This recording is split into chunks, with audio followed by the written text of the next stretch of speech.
Hey everyone! Welcome back to the channel. In this video, I'll show you how to install React on your Windows PC step by step, no prior experience needed.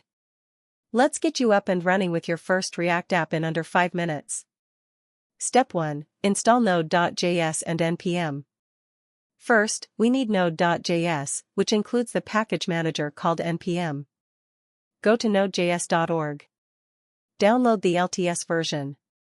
Run the installer, just keep clicking Next.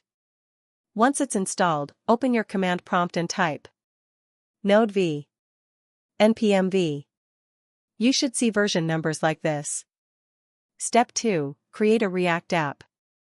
Now let's create our React project using Create React App. In your command prompt or terminal, run npx create react app myapp.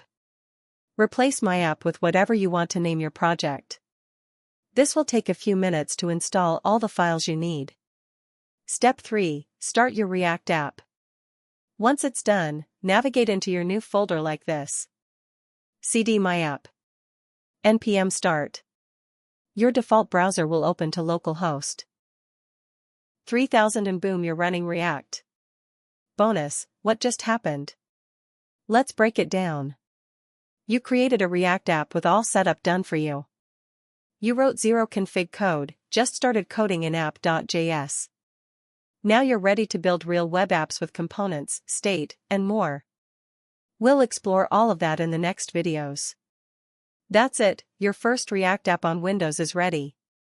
If this helped you, drop a like, subscribe, and let me know in the comments what you're building. Thanks for watching, and I'll see you in the next one.